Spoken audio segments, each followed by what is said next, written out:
Հարգելի գործընկերներ, սիրելի քաղաքացիներ, քննարկում ենք հանձնաժողովի ընդդիմադիր անդամի ընտրության հարցը, Տիկին Մանուկյան, բնականաբար ամբողջությամբ աջակցում եմ ձեզ, բայց մի խնդրի եմ ուզում անդրադառնալ, հատկապես սիրելի ընդդիմադիր գործընկերներ, կարծում եմ երկրորդ օրն է մի տեսակ խզում կա հայկական իրականության եւ ԱԺ քննարկումների մեջ։ Ես իրականում այս ելույթով այդ խզմանն եմ ուզում անդրադառնալ ու հնարավորինս վերացնել այդ խզումը, ամենևին առանց նսեմացնելու այս քննարկման կարևորությունը։ Երեք Հայաստանի Հանրապետության ղեկավարը հայտարարել է, որ Հայաստանի Հանրապետության տարածքը, որտեղ մի ամիս առաջ անցկացվել է ընտրություն, որը վարչատարածքային բաժանման մասին օրենքով, որը անդադ այստեղ ԿՊԱ-ականները վկայակոչում են, պատկանում է Հայաստանին, հայտարարել է ադրբեջանական անվանումով։ Խորհրդավոր հաշվով հայտարարել է, որ Ադրբեջանին է պատկանում։ Ես ուզում եմ մի ձայնագրություն տեսանյութ լսենք ու հետո վերադառնանք։ Խնդրում եմ ուշադիր։ Շատ խոսում անկլավների մասին։ Մենք օրինակ նայում ենք, մենք ինչև էս պահը ինչքան ուսումնասիրել ենք, անկլավների գոյության իրավական հիմք չենք գտել։ Հիշում եք մի քանի անգամ կամ ձեզ այս ֆորմատով կամ այլ տեղերում ասել եմ քարտեզը ինչ է, քարտեզը գծագիր է, որ ոնց կարող ես գծել, պետք է իրավական հիմքը նայես։ Եվ մենք այս պահի դրությամբ ինչքան ուսումնասիրում ենք իրավական հիմքերը, անկլավների գոյության իրավական հիմք չենք տեսնում, չենք գտնում։ Մեզ թվում է, որ մենք այս մի տարվա ընթացքում արդեն բոլոր հնարավոր փաստաթղթերը ուսումնասիրել ենք։ Բայց նաև ուզում եմ արձանագրել, որ այս պահի դրությամբ այդ իրավական հիմքը մենք չենք գտնում։ Շատ է խոսում անկլավներ։ Նիկոլ Փաշինյան 2022 թվական ելույթը կարելի էր վերնագրել հետ բերեք հին Նիկոլին։ Ես հիմա հարց առաջանում, ուսումնասիրությունները շարունակել եք իրավական հիմքեր եք գտել, եթե այո, ներկայացրեք, որովհետև հարց է առաջանում, ինչ իրավունքով, ինչ տրամաբանությամբ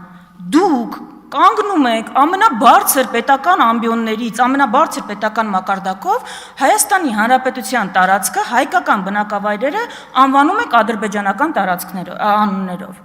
Եթե ձեր տրամաբանությունը այն է, որ կա ինչ-որ քարտեզ, ձեր ղեկավարը ասում է, որ քարտեզը ընդհանրապես գիծ է, բայց եթե դեն շատ հետ գնաք, կգտնեք քարտեզներ, որտեղ Հայաստանի Հանրապետություն չկա։ Հայաստանը բաժանված է օրինակ Ռուսաստանի եւ Թուրքիայի միջև։ Կարող է մի օր գաք, այդ քարտեզը վկայակոչեք։ Եթե ձեր տրամաբանությունը այնն է, որ Ադրբեջանը ինչ անունով անվանում է մեր բնակավայրերը դուք կրկնում եք, մեր բոլոր գրեթե բնակավայրերը ունեն ադրբեջանական անուններ։ Երևանին գիտեք, չէ՞ ինչ են անվանում, Սևանին, Սյունիքին։ Այդ է տրամաբանությունը։ Եթե ձեր տրամաբանությունը այնն է, որ որտեղ ինչ որ ժամանակ ապրել են այլազգիներ, դա պատկանում է այդ պետությանը, Հայաստանի տարբեր տեղերում ապրել են ու ապրում են տարբեր այլազգիներ։ Ինչ, մենք ունենք իրանական, ռուսական, թուրքական, ադրբեջանական տարածքներ, երբ մենք ձեզ ասում ենք, որ սահմանադրությունը չի կոնֆլիկտացին, ԿՊՆ-ը կոնֆլիկտացին, սա նկատի ունենք, ինչ է նշանակում երկրի ղեկավարը ասի ես հիմա փաստացի ունեմ այլ երկրի տարածք։ Դա թե պատերազմի հրավեր չի, ինչ է։ Դա ինչ է։ Հիմա գալով խնդրի բուն էությանը, իրականությունն է, որ որևէ իրավաքաղաքական հիմք չունեք,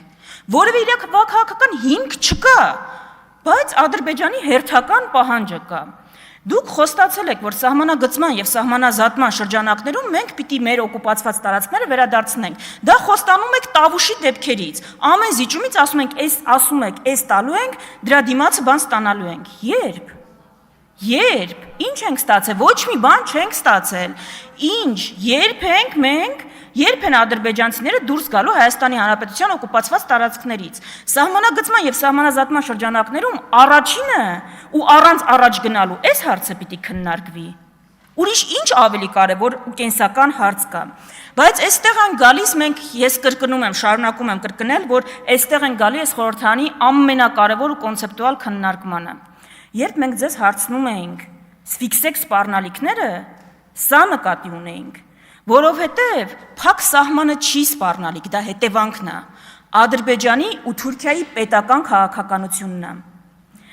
Ինչու է սա պետք ֆիքսել, որովհետև անկյունակարային միտք, որը հնչել է այս ամբիոնից, բայց ես ուզում եմ ուշադրությունը հրավիրել։ Ադրբեջանը, Տիգրանաշենը կարող է պահանջել մենակ մի բանի համար։ Եթե ուզում է կազմաքանդել Հայաստանի Հանրապետությունը։ Տիգրանաշենը իր համար որևէ այլ նշանակություն չունի։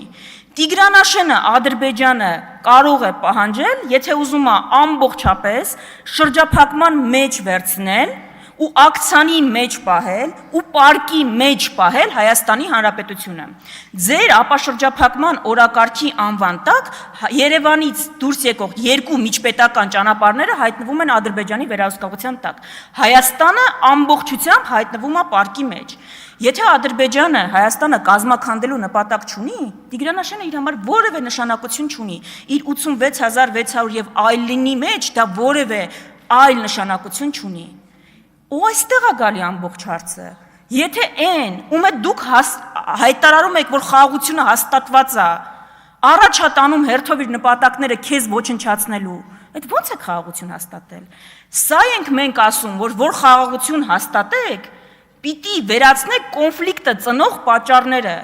Ու կոնֆլիկտը ծնող պատճառը այն չի, որ հայերն ու ադրբեջանցիները իրար հետ են ապրել, որտեղ հայերն ու վրացիներն էլ են իրար հետ ապրում, բայց էթնո-քաղաքական կոնֆլիկտ չկա այդտեղ։ Կոնֆլիկտը ծնող պատճառը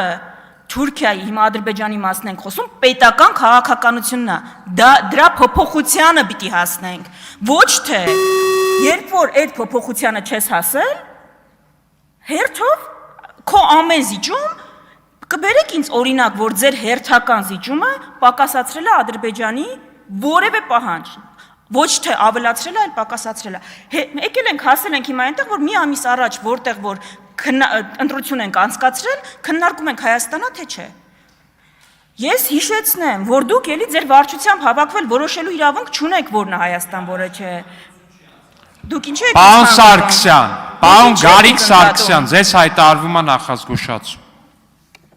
Հիմա Հայաստանի Հանրապետության տարածքային փոփոխության միակ ձևը հանրաքվեն է։ Դուք էլի հավաքվել որոշելու ինչն է Հայաստան, ինչը չէ, դրա իրավունքը չունեք։ Բայց մեկը էլի անկյունակարային հարցի ենք գալիս այստեղ։ Երբ այսքանը մենք ձեզ ասում ենք, նկարագրում ենք, գալիս եք այստեղից կանգնում եք, ասում եք դուք տրավմա ունեք։ Դրա համար էլ չեք ուզում, չգիտեմ, մեր լավը չեք ուզում։ Տրավմա չունենք, սիրելի հայրենակիցներ, ունենք 135 տարվա այո փորձ։ Տրավմա չունենք, փորձ ունենք։ Այն ինչ որ արել եք, այն ինչ որ այս ամբիոնից գալիս եք, մեր հրապարակած հոդվածները, գրքերը, հիմա որ թվայնացնում ենք, մեզ իբր բան եք, հակադարձում եք, օրինակ եք բերում, այո, արել ենք դա, անցել ենք այդ ճանապարհով։ Ու հասկացել ենք, որ այլ տարբերակ էս կանգնեցնելու, քան դիմագրավելն է, չկա։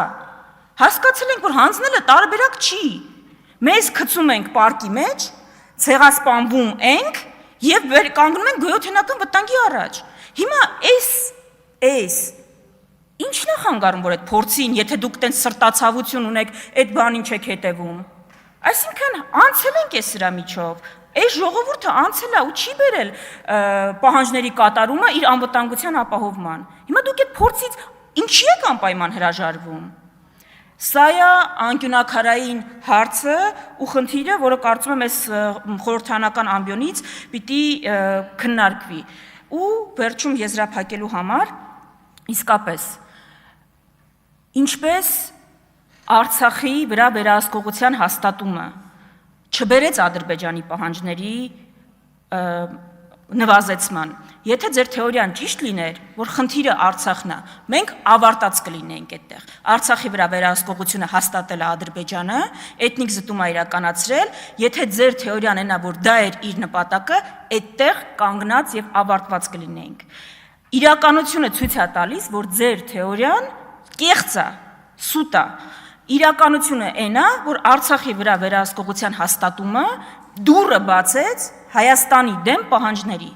Մենակ դրա հետևանքով է, որ մենք հիմա քննարկում ենք Հայաստանի սահմանադրության փոփոխություն, այլևի պատկերացումով ու քննարկում ենք Հայաստանի, որ բնակավայրն է հայկական, որը չէ։ Այս տրամաբանությամբ է, որ ասում ենք, այս պահանջները կատարեք առանց դիմագրավման, սահուն անցնելու ենք հաջորդին, որի վերջը չկա։ Ադրբեջանական պահանջները ունեն սկիզբ, Արցախով սկսվել է, վերջը դրա չկա, եթե կա, ցանկը հրապարակեք, որ մենք հասկանանք, ասենք լավ էս 100 կետը զիջում ենք, այն ինչ մնա լավ է, չկա վերջ այդ պահանջների։